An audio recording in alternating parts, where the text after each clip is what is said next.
Rasakan sekarang. Begitu kita pulang ke jati diri kita, sadar bahwa kita bersama Allah, pulang kepada Allah. Di sini, saat ini sekarang, bersama Allah. Lillah, billah, bismillah. Alhamdulillah, rasakan oleh. Kedamaian mulai datang dan kita mudah sekali untuk melepaskan apapun.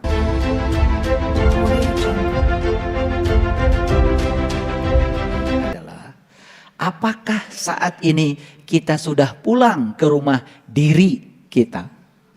Pertanyaan itu. Apakah saat ini kita sudah pulang ke rumah diri kita? Karena innalillahi wa inna ilaihi raji'un itu bukan nanti, tapi di sini saat ini sekarang kita harus pulang kepada Allah sekarang. Pulang kepada Allah bukan berarti mati beneran, tapi pulang kepada Allah adalah merasakan kehadirannya setiap saat, bahwa Dia bersama dengan kita. Orang yang merasakan kehadiran Allah setiap saat itu namanya sudah pulang. Itu yang saya maksud, pulang ke rumah diri, pulang ke rumah sejati kita, pulang ke jati diri kita yang sebenarnya. Oke. Mari kita buktikan sekarang. Kenapa hidup saya penuh dengan penderitaan? Misalnya. Nah, penderitaan itu cuma sedang mengingatkan bahwa kamu telah berjalan terlalu jauh dari rumah sejatimu. Jadi penderitaan itu hanya sedang mengingatkan bahwa kamu segera pulang ke rumah dirimu terlalu jauh. Maka inilah akibatnya. Kenapa hubungan sosial saya banyak yang terganggu? Mengapa saya banyak konflik dengan orang? Itu hanya sedang mengingatkan bahwa kamu telah berjalan terlalu jauh dari jati dirimu. Makanya nanti kita lihat ya, orang yang sudah pulang kepada Allah itu tidak akan terkena yang namanya musibah. Nanti saya tunjukkan ayatnya. Betul tidak terkena musibah? Oh, berarti kalau saya sudah pulang kepada Allah, banjir pun gak datang ke rumah kita. Salah. Salah lagi ngajinya. Ya banjir hayang kadinya, ya datang juga. Cuman kita tidak melihat banjir sebagai musibah. Apa yang terjadi, terjadilah. Pasti ada pesan semesta bagi saya. Gitu maksud saya. Omongan Bapak itu ternyata salah.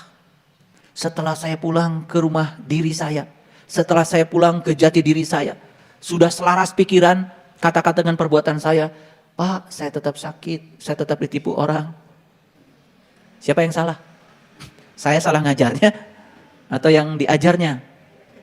Itu berarti nggak ngerti. Pada saat dengar ceramah saya pasti ngantuk atau kebanyakan makan tadi pagi. Makanya saya bilang ya sama panitia, tolong makanan itu jangan disajikan dulu sebelum saya ceramah.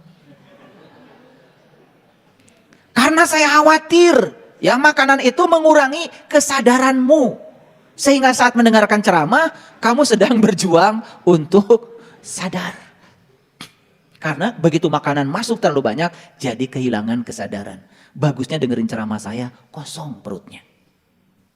Atau khusus hari Rabu, kalian pagi-pagi minum jus aja.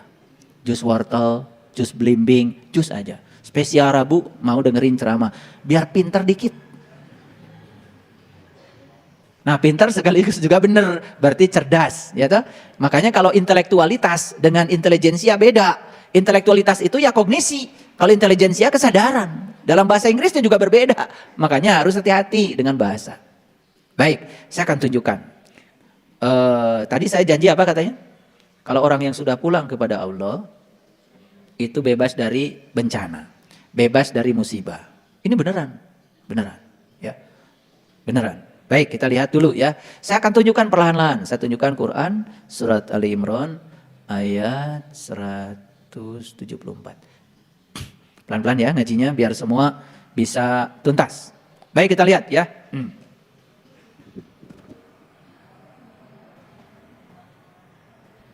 Oke. Baik, kita lihat ayat berikut ini.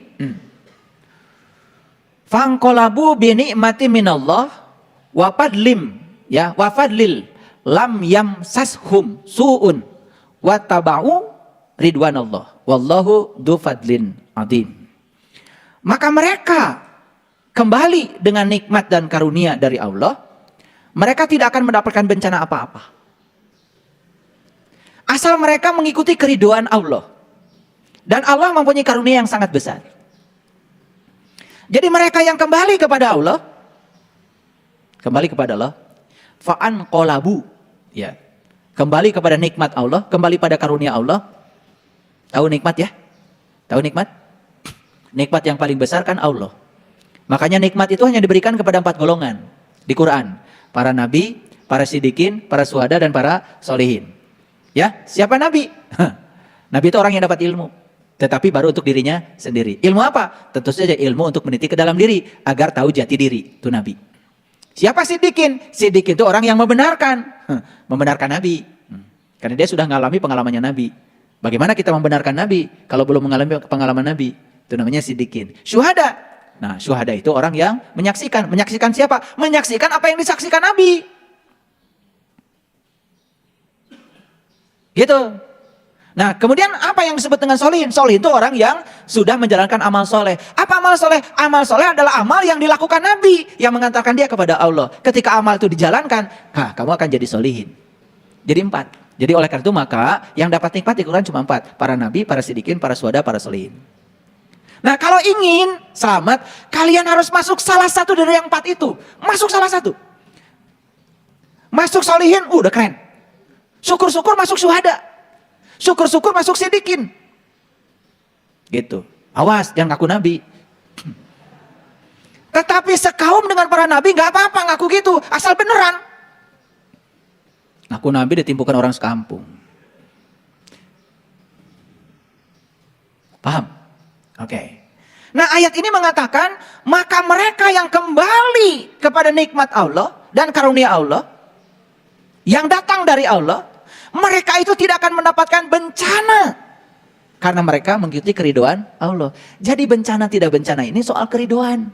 Bagi yang tidak ridho, bencana. Bagi yang ridho, ya gak bencana. Makanya orang yang bersama Allah tiap hari tidak ada musibah. Nah, ada lagi yang konyol nih. Yang suka ngajinya menjanjikan yang macam-macam itu. Yang suka janji-janjiin pahala.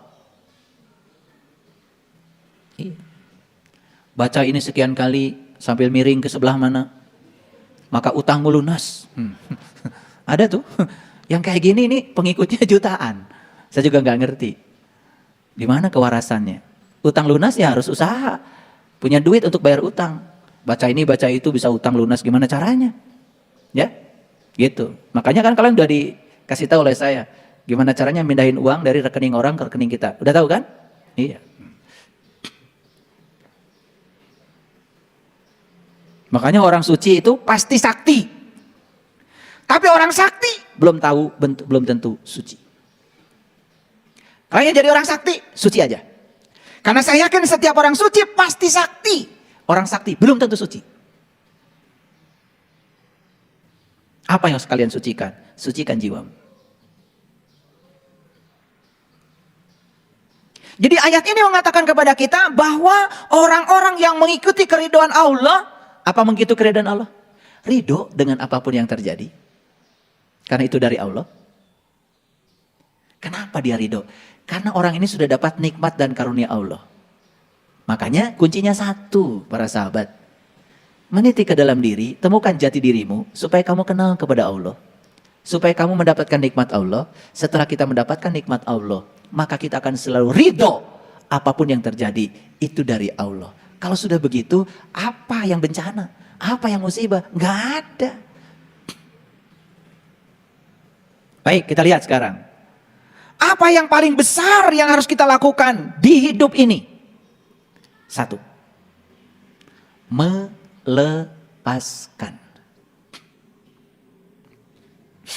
Apa? Ayo. Apa yang paling besar yang harus kita jalani dalam hidup ini? Apa? Melepaskan. Lihat dulu ayat ini.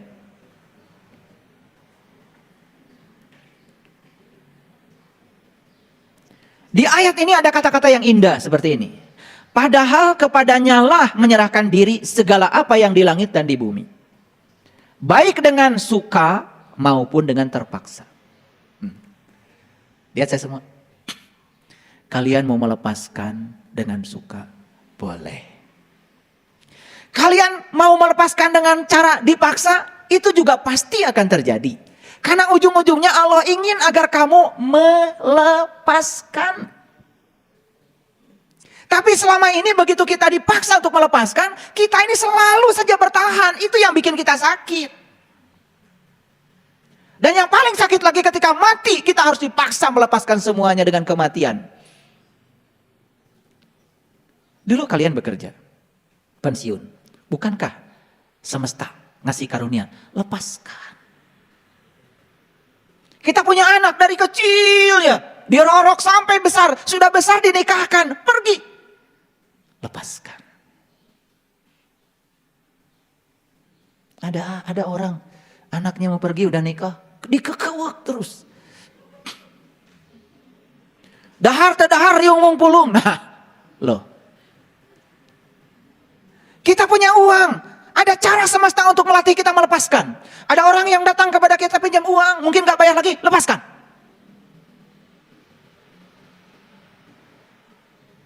Semua yang terjadi dalam kehidupan kita ini sebenarnya satu kata, latihan melepaskan.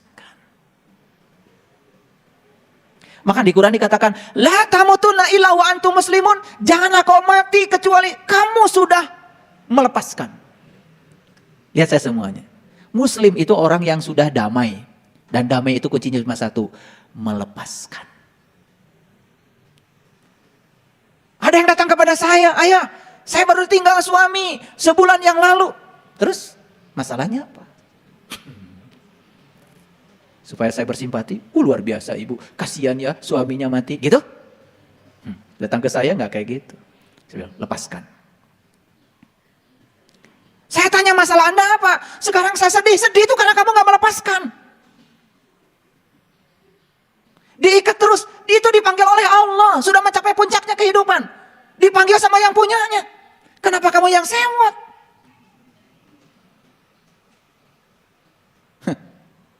Terasa? Ayo, begitu kamu tidak melepaskan, sudah, di situ kamu akan sakit.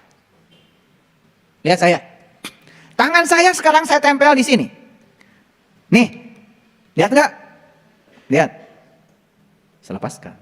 Gampang nggak? Gak ada lemnya. Tapi kalau tangan saya ditaruh di sini pakai lem Korea, apalagi lem tikus, susah. Dan saat saya harus melepaskannya, saya harus berjuang. Dan ketika berjuang, dua kemungkinan. Kursi ini terangkat oleh tangan saya, atau tangan saya ke bawah kursi. Ujungnya kulit saya akan melepus. Kenapa? Begitu ikatan terlalu kuat, siapa yang menang, siapa yang kalah. Ujung-ujungnya harus dilepaskan. Begitu saya lepaskan, semua berdarah-darah. Kenapa? Terlalu kuat ikatannya. Jadi sakit ini gara-gara apa? Bukan gara-gara saya menyatu dengan dia, gara-gara ada lem. Sekarang pertanyaan, lihat saya semua. Ada yang dulu pernah punya rumah banyak, sekarang tidak punya lagi? Mungkin ada. Ada dulu yang pernah punya tabungan banyak, sekarang tinggal sedikit? Dari wajahnya kelihatan nih, ngangguknya. Saya tahu yang tabungannya sedikit, saya tahu. Ngangguknya cepat. Ya. Kenapa sekarang kita harus mengalami itu? Itu hadiah dari semesta supaya kamu melepaskan. Oke, jawab pertanyaan saya yang jujur ini. Kalian suka memberi? Apakah memberi melepaskan? Jawab, apakah memberi melepaskan? Enak aja. Kalau kamu memberi karena kamu ingin dapat pujian, kamu bikin ikatan baru. Kalau kamu memberi, kamu ingin mendapatkan pencitraan supaya kamu dibilang baik, kamu bikin ikatan baru. Tidak semua pemberian melepaskan. Pemberian yang melepaskan adalah pemberian yang tidak berharap apa-apa dari pemberian itu.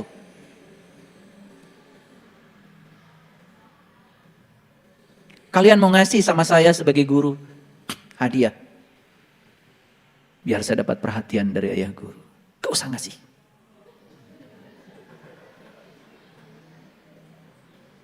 Gak usah. Setiap ada keinginan di setiap pemberian, sebetulnya kamu bukan sedang melepaskan. Justru kamu sedang membuat ikatan-ikatan baru. Dan kamu akan sakit hati ketika yang kamu ingin tidak kamu dapat. Jangan berpikir setiap pemberian itu melepaskan. Lalu saya kasih tahu ini. Karena kita ini sampai hari ini kalau mau memberi sesuatu selalu saja ada harapan. Saya memberi ke masjid, semoga Allah malaikat 700 kali, itu bukan melepaskan. Dan untuk memberi pun kalian harus diiming-imingi. Saya sebenarnya malas nyampaikan ayat itu di BSI Peduli. Tapi gak apa-apa. Daripada gak disampaikan, saya takut belum sadar. Ya masih mending saya tidak ngiming-ngiming pahala bagi kalian. Siapa yang nyumbang dapat pahala? Enggak. Saya cuma bilang di situ, kata Allah dalam Quran, siapa yang memberikan kebajikan maka akan dikalikan 700 kali, gitu aja. Sebetulnya saya enak nulis itu. Enak. Saya sebenarnya pengen ngapus itu, tapi kalau saya nggak ngapus nggak ada juga yang nyumbang di BSI Peduli. Jadi terpaksa sementara ini saya tulis dan besok-besok saya akan hapus. Kalau kesadaranmu sudah tinggi, ngerti maksud saya? Lihat saya semuanya, lihat saya semuanya. Saat kita mati nanti, yang akan menyiksa kita saat kita mati adalah kemelekatan yang dalam. Karena kita hari ini tidak bisa melepaskan. Susah, hitungannya matematis sekali di sini di otak ini. Aduh, luar biasa. Hayang nyiwit saya teh. Anu kitu teh. Mendekat menjadi ciwit. Ya. Itu sudah hidup bertahun-tahun. Sama Allah dilatih melepaskan. Dulu kamu punya teman, sekarang gak berteman lagi. Lepaskan. Dulu kamu bersatu, sekarang harus bercerai. Lepaskan. Kamu bersuami istri, kemudian istrimu meninggal atau suami meninggal. Lepaskan. Banyak latihan melepaskan dari semesta. Tapi kamu malah justru membangun kemelekatan. Pertanyaan yang dasar. Ada yang nanya sama saya, ayah, apa boleh saya mencari rezeki yang sebanyak? Cari sebanyak-banyaknya, segera lepaskan. Jangan terlalu fokus mengumpulkan, hati-hati. Jangan terlalu fokus mengumpulkan. Karena semakin asik mengumpulkan, kamu akan lupa melepaskan.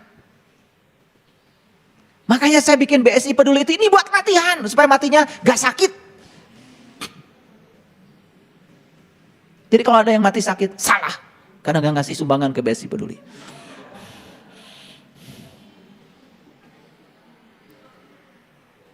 Saya tanya, pengen matinya tidak sakit? Lepaskan. Apapun, lepaskan. Sesederhana itu. Tetapi melepaskan itu memang tidak mudah. Bagi orang yang membangun kemelekatannya terlalu dalam. Tidak mudah. Ada orang yang bilang, sering ingin dimaklumi. Ayah, tadi saya mengalami kecelakaan spiritual. Wah, kenapa kamu? Kenapa? Saya marah ya tadi, tapi spontan. Mulai marah pakai spontan. Karena ingin dibela sama saya kan? Saya kenceng aja bicara. Gak ada marah spontan.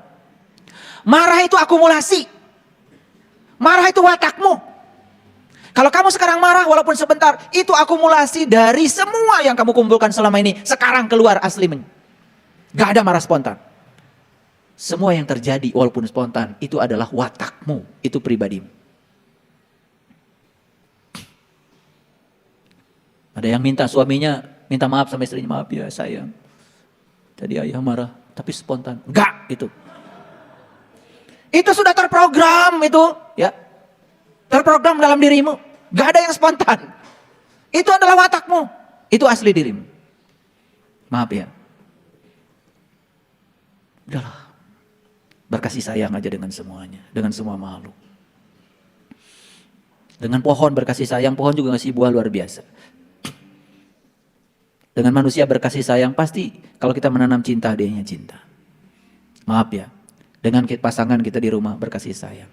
Jangan sekali-kali kita mengeluarkan kata-kata yang menodai hatinya. Karena apa? Kata yang menodai itu susah nariknya lagi. Satu-satunya guru saya yang masih hidup sering berpesan kepada saya, jangan sampai terlontar kata yang menyakitkan orang, nariknya susah. Itu nariknya lagi susah, gimana coba nariknya? Kalau sudah jadi sakit sudah berbekas. Kalau sudah berbekas itu sudah ternoda, kita sudah menyimpan energi di semesta ini. Namanya energi kemarahan. Gak usah, tahan untuk tidak menyampaikan kata-kata. Maaf ya, saya juga kadang-kadang suka ada keselnya. Tapi saya jaga untuk tidak menyampaikan, terutama kata-kata. Saya pikir ulang-ulang, apakah kalau saya mengatakan ini, kemudian akan melukai. Kalau melukai susah nariknya. Itu akan menjadi karma yang tersimpan di semesta ini. Udahlah, ya, mengalah saja, mengalah saja. Tidak usah, ya, tidak usah terjebak dalam situasi-situasi yang semacam itu. Ayo ulangi lagi.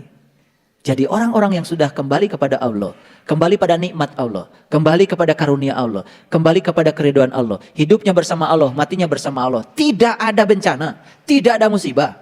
Paham ya? Nah, awas. Memahaminya harus hati-hati ya. Udah ngaji di sini malah keserempet sepeda motor. Baru aja ngaji. Keserempet sepeda motor mau disebut musibah atau tidak, terserah kamu. Bagi orang yang ridho, tidak ada musibah. Ngerti maksudnya? Mau bebas dari musibah? Ya. Mau bebas dari banjir? Bebas dari utang? Ya nggak apa-apa kalau kalian harus punya utang nyicil, nggak apa-apa. Saya juga punya mobil nyicil kok, nggak masalah. Nggak dosa kok punya utang, yang penting mau bayar utang. Yang dosa itu, yang suka pinjam-pinjam tapi nggak bayar. Kadang-kadang jadi kebiasaan. Pinjam terus, bayarnya lupa. Iya, nunggu diikhlaskan. Nah ini watak yang, aduh watak kayak gini jangan dipelihara ya. Nunggu diikhlaskan, nunggu belas kasihan. Harus konsekuen. Kalau pinjam, kamu bayar. Kalau janji hari anu mau bayar ya bayar. Ini masalah watak. Ya, sehingga kamu menjadi tidak dipercaya lagi sama orang lain. Ya. Nah, jadi ayat ini mengatakan ya, padahal kepadanya lah menyerahkan diri segala apa yang di langit dan bumi, baik dengan suka maupun dengan terpaksa. Lihat saya semuanya. Melepaskan dengan sukarela nggak sakit. Tapi melepaskan dipaksa sakit. Nah, pertanyaannya sekarang, hayang dipaksa wae. Melepaskannya itu harus dipaksa oleh semesta, harus dipaksa oleh Allah gitu. Sakit. Dipaksa sama siapapun, tetap kalau dipaksa itu akibatnya sakit.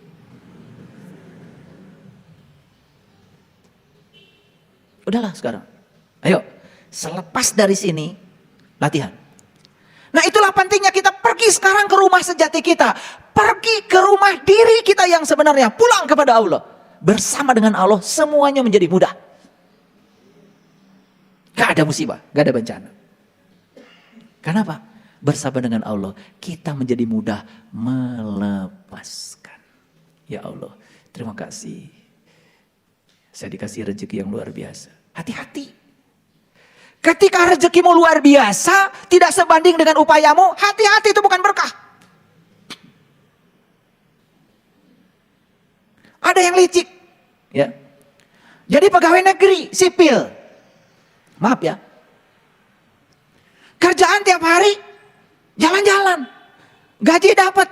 Dia ngomong ke semua orang, enak saya jadi PNS, kenapa? Walaupun saya gak kerja, tetap aja gaji datang. Loh, hati-hati. Tidak lama itu akan bencana akan datang. Begitu kamu mendapatkan sesuatu yang tidak sebanding dengan upayamu, ada kelicikan pada dirimu, jangan dikira itu berkah. Jangan dikira itu berkah, ada tagihannya. Makanya lihat orang-orang yang semacam itu kerja enggak, tapi pengen dapat gaji, duitnya enggak berkah. Anaknya sakit, istrinya sakit, dikit-dikit ke rumah sakit, ya. Kadang-kadang duitnya ditipu orang, itu karena gitu. Awas, hati-hati ya. Belajar spiritual itu harus ada kesebandingan. Kamu pinter, ngomong berapa menit kamu dihargai orang. Kalau itu sebanding dengan kepintaranmu, kamu dapat berkah, itu bagus. Tapi kalau sudah mulai licik membohongi orang, kamu dapatkan penghasilan sebanyak-banyaknya, itu juga akan berakhir dengan penderitaan. Kan pernah dengar ada investasi bodong? Investasi bodong itu kan sebenarnya tipu-tipuan dengan berkedok investasi yang ujung-ujungnya kan nyedot duit orang.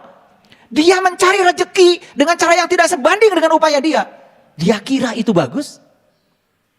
Nih anak-anak saya, kalian cari rezeki yang sebanding dengan kompetensimu, yang sebanding dengan upayamu, yang sebanding dengan keahlianmu. Itu yang berkah. Rezekinya gak apa-apa banyak juga. Yang penting halal. Nanti tubuh kita jadi sehat. Pikiran kita jadi sehat, batin kita suci, tidak ternoda. Karena tidak ada yang bukan hak kita, kita raih dengan cara-cara yang licik. Ngerti maksud saya? Nah ini kadang-kadang, mohon maaf ya, banyak sekali kan orang yang mencari rezeki dengan cara-cara yang licik. Dia pikir hasilnya banyak yang tidak sebanding dengan upaya dia itu bagus. Tidak, ada tagihannya. Nah kalian-kalian nih yang kerja, hari ini dapat, itu bagus. Bagus. Siapa tahu itu membawa berkah. Bapak saya anaknya 11.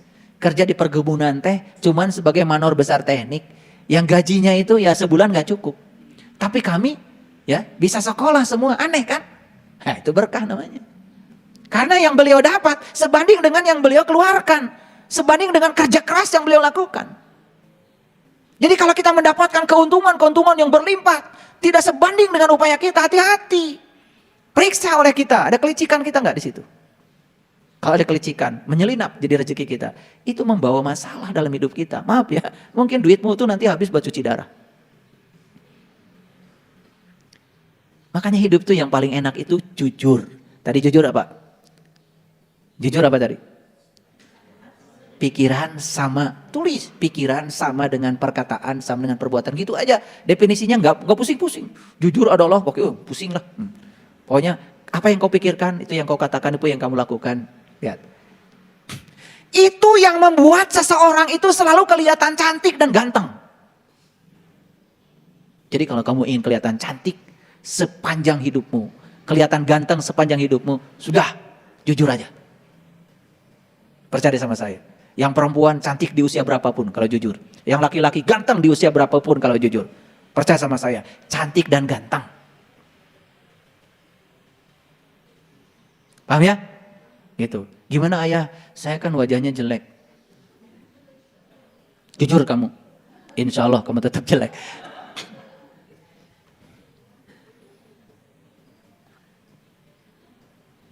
Makanya yang jelek wajah itu jangan takut naksir.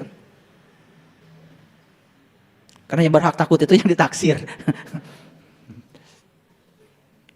Ini pesan penting dari saya.